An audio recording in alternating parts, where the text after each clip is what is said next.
What's going on, guys? So today we are going to attempt to pull some sheet metal with the four-wheeler.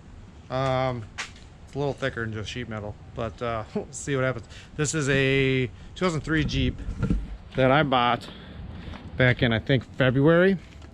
Sight unseen, did not go look at it. Thought it was just some light damage here. I've already taken off the fender over here. Right there.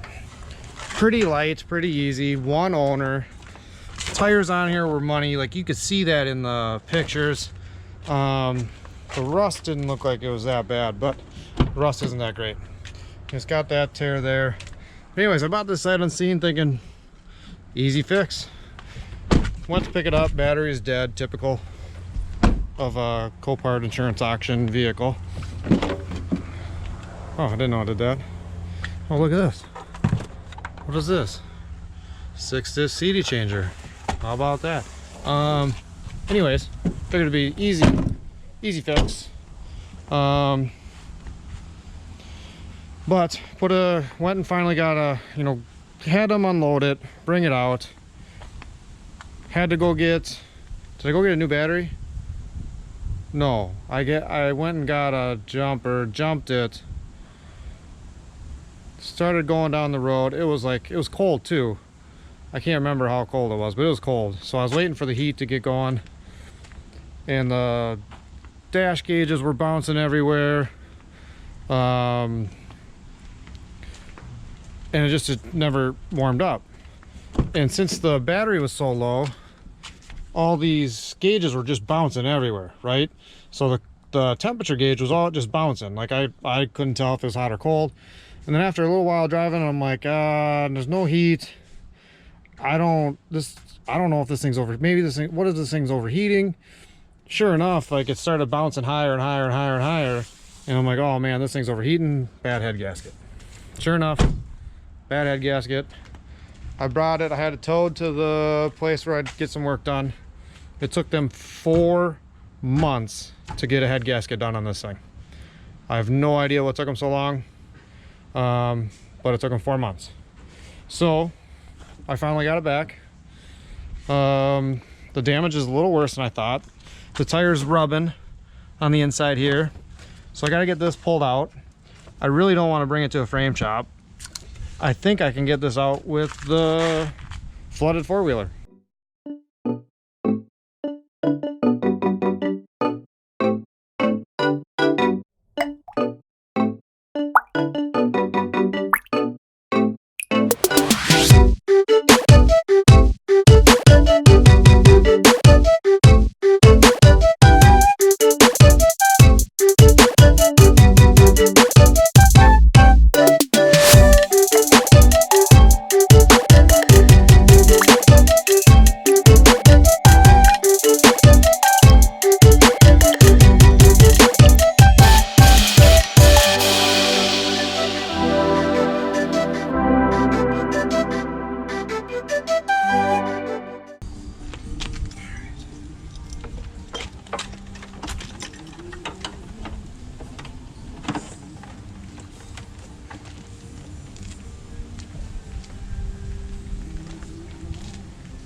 burned a little rubber.